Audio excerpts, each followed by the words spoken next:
నమస్తే, welcome to our channel. ఆంధ్రప్రదేశ్లో వివేక హత్య కేసు ఎంత సంచలనం రేపిందో మనందరికీ తెలిసిందే. ఈ కేసు విషయంలో ఆయన కుమార్తె అయినటువంటి సునీత అలాగే షర్మిల కూడా ఎన్నికల ముందు ఎంతో పోరాడారు. ఇలాంటి ప్రభుత్వాలు ఉంటే ఎవరికి న్యాయం జరగదంటూ మరి జగన్మోహన్ రెడ్డి ప్రభుత్వం పడిపోవడానికి కూడా వాళ్ళు చాలా రకాలుగా ప్రయత్నాలు అయితే చేయడం జరిగింది. ఇక మొత్తానికి కూటమి ప్రభుత్వం అధికారంలోకి వచ్చింది. మరి ఆ తర్వాత కూడా సునీత సైలెంట్ అయిన సందర్భాన్ని మనం చూసాము. మరి ఈ కేసు ఏంటి అనుకుంటున్న టైంలో ఈరోజు సడన్గా సునీత వచ్చి హోంమంత్రి అనితను కలిశారు. వాళ్ళ నాన్నగారి కేసు అంటే వివేక గారి హత్య కేసులో ముందుకు తీసుకెళ్లాలని కోరినట్టు కూడా కొన్ని వార్తలు అయితే బయటకు వచ్చాయి. దీనికి సంబంధించి మరిన్ని వివరాలు తెలుసుకుందాం. మనతో పాటు ఉన్నారు senior political journalist doctor Durga Vadlamani గారు. నమస్కారం. నమస్తే అండి. సో సునీత గారు ఎలక్షన్స్కి ముందు ఎంత మానసిక వేదన అనుభవించారో, ఎంత క్షోభపడ్డారో, ఎన్ని కష్టాలు నష్టాలు ఎదుర్కొన్నారో మనం చూసాము. ఎందుకంటే తండ్రి కేసు ఒక పక్క, అంటే ప్రతిపక్ష పార్టీనో లేకపోతే పక్క వాళ్ళు అయితేనో అది వేరు ఉంటుంది, ఆ బాధ వేరు ఉంటుంది. సొంత అన్నని ఎదుర్కోలేక ఆయన గురించి చెప్పలేక బయటకు వచ్చి ఎలాగైతేనేమి ఆవిడ పోరాటం అయితే సాగించారు. పోరాటం ఫలితంగా ఆవిడ అనుకున్నది సాధించారని చెప్పుకోవాలి. సో ఇప్పుడు మరి టీడీపీ కూటమి అధికారంలోకి వచ్చింది. మరి సునీత గారు ఎందుకో సైలెంట్గా ఉన్నారు అని అనుకున్న టైంలో ఆవిడ వచ్చి మరి హోంమంత్రి అనిత గారిని ఈరోజు కలిశారు. వాళ్ళ నాన్నగారి కేసు అంటే దోషులు ఎవరైతే ఉన్నారో వాళ్ళకి శిక్ష పడేలా చూడాలని కోరారంటున్నారు. సో ఈవిడ కూడా మరి అది సిబిఐ చేతిలో ఉంది కాబట్టి ప్రభుత్వ పరంగా సహకారం మీకు లభిస్తుంది అని కూడా చెప్పినట్టు వార్తలు వస్తున్నాయి.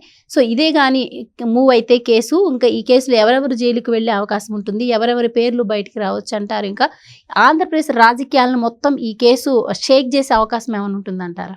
నిన్ననే మాట్లాడుకున్నామండి మన ఛానల్లోనే. సునీత వచ్చి ఇవాళ చంద్రబాబు నాయుడు గారిని కలుస్తారు అని చెప్పడం జరిగింది. సో ఇవాళ ఆవిడ హోంమంత్రిని కలిశారు. అయితే అలాగే మనం అనుకుంటున్నాం 4 రోజులుగా యాక్చువల్గా ఏంటి సునీత మౌనంగా ఉన్నారు, ఏమయ్యారు అని.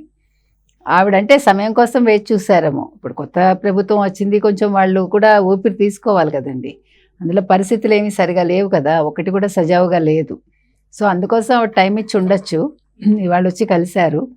ఇంకొక విషయం, మీరు చెప్పినట్టుగా ఒకప్పుడు ఇదే హత్య రాష్ట్రాన్ని కుదిపేసి ఒక ముఖ్యమంత్రిని మార్చేసింది. అంటే అబద్ధాలు అనేది ఏ రకంగా ఉంటాయి అన్నదానికి అబద్ధాల పునాది మీద ఒక ప్రభుత్వం ఏర్పడింది, ఒక కొత్త ప్రభుత్వం జగన్మోహన్ రెడ్డి హయాంలో. జగన్మోహన్ రెడ్డి పేరిట 5 ఏళ్ళు ఆయన ఏలాడు. 5 ఏళ్ల ఏలికలో ఆయన ఏం చేశాడండి? చెల్లెళ్ళని బయటికి పంపించాడు, తల్లిని బయటికి పంపించాడు, వాడుకుని వదిలేశాడు. అంటే తన రాజకీయ లబ్ధికి, తన రాజకీయంగా తను ఎదగటానికి అటు చెల్లెల్ని ఉపయోగించుకున్నాడు, ఇటు అమ్మగారిని ఉపయోగించుకున్నాడు, అటు బాబాయ్ హత్యని ఉపయోగించుకున్నాడు, బాబాయ్ కూతురిని ఉపయోగించుకున్నాడు. అంటే తనకి ఎవరితో తనకి ఎప్పుడెప్పుడు అవసరం ఉంటుందో అప్పుడప్పుడు వాళ్ళని దగ్గరికి తీసుకుంటాడు. అవసరం తీరాక వాళ్ళని బయటికి పంపించేస్తాడు.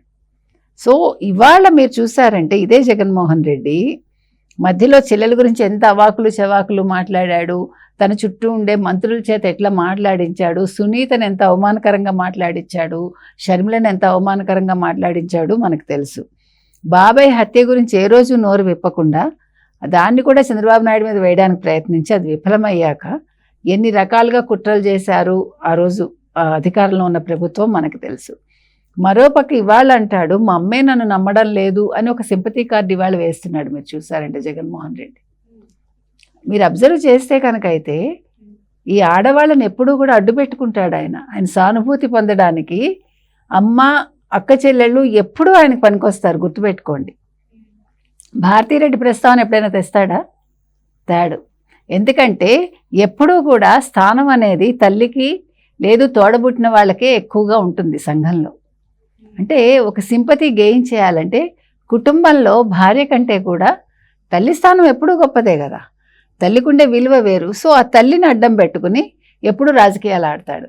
అంటే అప్పుడు బాబాయ్ పోయినప్పుడు ఏమన్నాడండి, నాకు తండ్రి లేడు, ఇప్పుడు తండ్రి లాంటి చిన్నాన్న కూడా చచ్చిపోయాడు అని ఆ రోజు కార్డు ప్లే చేశాడు. మీరు గమనిస్తే, మీరు ఎంత కాదనుకున్నా మనకి సామెత కూడా ఉంది, పిన్నమ్మలే లేని పీకేమి పీకు, మేనత్తలే లేని మేలేమి మేలు. అంటే పిన్నమ్మలంటే మనకి పిన్నులకు అంత ప్రేమ ఉంటుందట పిల్లల మీద. అంటే అక్క పిల్లలు కావచ్చు, అన్న పిల్లలు కావచ్చు, వాళ్ళకున్నంత పీక ఎవరికి ఉండదు. అంటే అక్క పిల్లలు లేదా చెల్లెల పిల్లలు. అదేవిధంగా మేనత్తలు చాలా మేలు చేస్తారట అన్నపిల్లలకి. అందుకని ఎప్పుడు కూడా బంధుత్వాలు ఉండాలని చెప్పటం మనం. అయితే బంధుత్వాలను ఎప్పుడు అందరూ సజావుగా వాడుకుంటే జగన్మోహన్ రెడ్డి గారు వాళ్ళని తనకు అనుకూలంగా వాడుకుని వాళ్ళని బయటికి పంపించేస్తాడు. కానీ వాళ్ళ ప్రస్తావన తెస్తూ ఉంటాడు.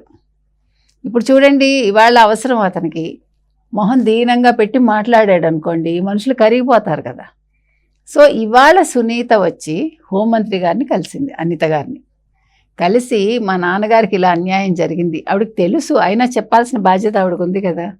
సో ఇన్ని అక్రమాలు జరిగాయి, ఈ కేసు విషయంలో ఇన్ని జరిగాయి, ఈ రకంగా దాన్ని వాళ్ళు బయటికి రాకుండా చేస్తున్నారు, మీరు కొంచెం త్వరితగతిని విచారణ చేపట్టేలాగా చెయ్యాలి, ఎందుకంటే సిబిఐ పరిధిలో ఉంది కదా కేసు. సో అనిత గారు కూడా ఆవిడకి హామీ ఇవ్వడం జరిగింది, నా వంతు కృషి నేను సాయశక్తిలో చేస్తాను, నేను ఎంత సహాయం చేయగలిగితే అంత చేస్తాను అని. అంటే ఒక మహిళ ఉండడం అనేది, ఆ రోజు మహిళే ఉన్నారు, ఆ రోజు వనిత ఉంటే ఇవాళ అనిత ఉన్నారు. కానీ వనిత ఏమీ చేయలేదు. వనిత ఆవిడ ఆస్తులు పెంచుకోవడంలో ఆవిడ బిజీగా ఉన్నారు ఆ రోజు ఒక హోంమంత్రిగా ఉండి. ఈరోజు అనిత కేసులు పరిష్కరించడంలో ముందుంది ఈవిడ. అంటే ఎక్కడ అన్యాయం జరిగినా నేనున్నాను అని చెప్తున్నారు ఆవిడ. కాబట్టి ఇవాళ సునీత కలవటం అనేది మంచిదైందండి.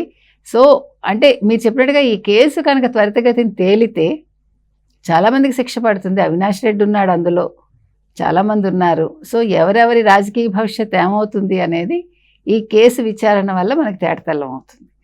సో ఈ కేసు విషయంలో ఇప్పటికే కీలక సమాచారం ఏమన్నా సునీత గారు హోంమంత్రికి ఏమైనా ఇచ్చే అవకాశం ఉంటుందంటారా? ఇక మీదట ఇప్పుడు సిబిఐ ఎంక్వైరీ ఏదైతే ఉందో, ఇప్పటికి సిబిఐ కూడా పలు ఆరోపణలు ఎదుర్కొంది, చాలా ఇబ్బందులు పడింది. సిబిఐ మీద కేసు పెట్టారు కదండి, ఆరోపణలు ఎదుర్కొంది, ఇబ్బందులు పడింది. మరి సిబిఐ కూడా ఈ కేసుని త్వరగా అంటే విచారణ చేసేందుకు వేగవంతం చేసే అవకాశం కూడా ఉంటుందంట. ఎందుకుండదు? ఇప్పుడు అటువంటి అడ్డంకులేం లేవు కదండి. ఇప్పుడు సిబిఐ మీద కేసు పెట్టే అవసరం ఎవరికి ఉంది? ఆ రోజు అంటే వాళ్ళకి అవసరం ఉంది కాబట్టి పెట్టారు. అంటే కేసు ముందుకు జరగకూడదు, కేసు విచారణ అసలు జరగకూడదు అని ఆనాటి ప్రభుత్వం ఆ పని చేసింది, జగన్మోహన్ రెడ్డి ప్రభుత్వం. ఈరోజు కేసు త్వరగా ముగియాలని అందరూ చూస్తారు కాబట్టి ఇప్పుడు ఎటువంటి అడ్డంకులు ఉండవు. త్వరగా ఈ కేసు ముగించేసి దోషులు ఎవరో శిక్షించాలని అనుకుంటారు. కాబట్టి సునీతకి న్యాయమే జరుగుతుందని అనుకుందామండి, అందులో ఎటువంటి సందేహం లేదు మనకి. త్వరితగతిని ఎవరు అనేది బయటకు వచ్చి వాళ్ళకి శిక్ష పడాలని కోరుకుందాం. Right madam, thank you.